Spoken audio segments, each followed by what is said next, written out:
Halo, di video kali ini saya akan membahas analisis kasus penipuan fintech di Indonesia, khususnya pinjaman online ilegal. Kalian hanya butuh beberapa menit buat dapat uang dari pinjaman online. Tapi banyak orang tidak sadar kalau itu bisa jadi awal dari masalah besar. Di saat ini perkembangan fintech di Indonesia sangatlah pesat dan mempermudah berbagai transaksi keuangan seperti pembayaran online dan bahkan pinjaman online. Namun, di balik kemudahan tersebut, resiko penipuan digital juga ikut meningkat. Kali ini kasus yang saya bahas adalah pinjaman online ilegal, yaitu layanan pinjaman yang tidak terdaftar dan tidak diawasi oleh OJK. Banyak masyarakat menjadi korban karena tergiur proses yang cepat dan sangat mudah. Kronologi biasanya dimulai saat korban mengunduh aplikasi pinjaman online dari internet.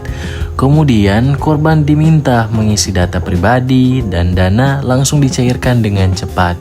Namun setelah itu korban dikenakan bunga yang sangat tinggi dan mulai diteror ketika tidak mampu membayar. Penipuan ini terjadi karena pelaku meminta akses ke data pribadi korban seperti kontak dan galeri.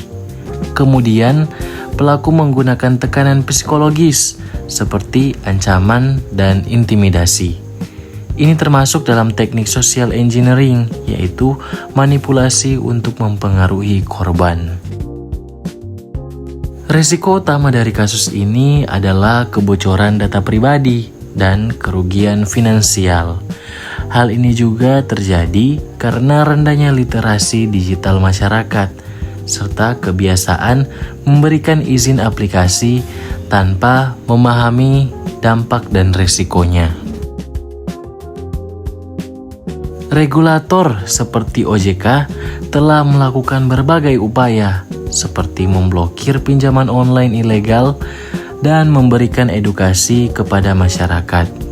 Namun, kasus ini masih sering terjadi, sehingga perlu peningkatan pengawasan. Peran dari perusahaan fintech juga memiliki tanggung jawab untuk menjaga keamanan sistem dan melindungi data dari pengguna. Selain itu, perusahaan perlu memberikan edukasi agar pengguna lebih sadar akan risiko digital. Berdasarkan analisis yang telah dilakukan, terdapat beberapa rekomendasi yang dapat diberikan untuk mengurangi risiko penipuan fintech di Indonesia. Pertama, dari sisi perusahaan fintech, perusahaan perlu meningkatkan sistem keamanan digital yang mereka miliki, terutama dalam hal perlindungan data pengguna. Selain itu, perusahaan juga dapat memanfaatkan teknologi seperti artificial intelligence atau AI untuk mendeteksi aktivitas mencurigakan secara lebih cepat dan akurat. Tidak hanya itu, perusahaan juga perlu lebih transparan kepada pengguna terkait bagaimana data mereka digunakan, sehingga dapat meningkatkan kepercayaan masyarakat terhadap layanan fintech. Kedua, dari sisi regulator. Regulator seperti OJK perlu memperketat regulasi serta meningkatkan pengawasan terhadap layanan fintech, khususnya yang tidak memiliki izin resmi.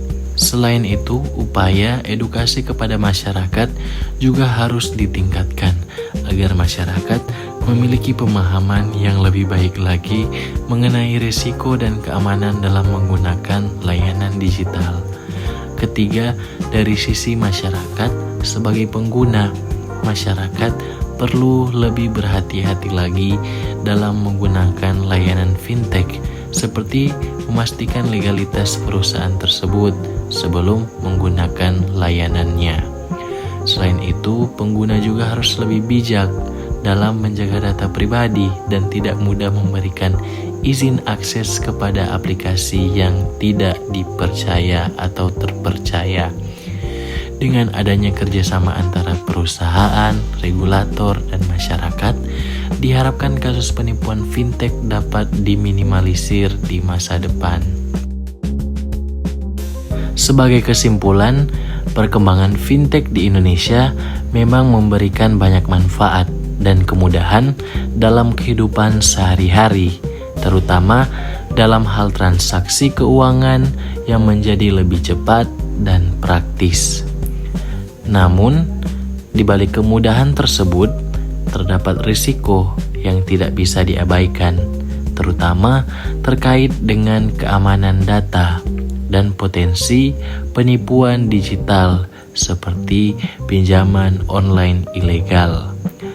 Dari kasus yang telah dianalisis dan dibahas oleh saya tadi, dapat dilihat bahwa penipuan tidak hanya terjadi karena kelemahan sistem, tapi juga karena kurangnya kesadaran dan literasi digital dari pengguna itu sendiri.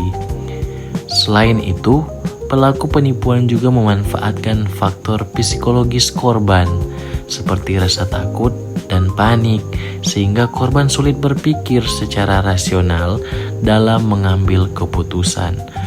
Oleh karena itu, diperlukan peran dari berbagai pihak, mulai dari perusahaan fintech yang harus meningkatkan sistem keamanan, regulator yang harus memperketat pengawasan, hingga masyarakat yang harus lebih berhati-hati lagi dalam menggunakan layanan digital ini.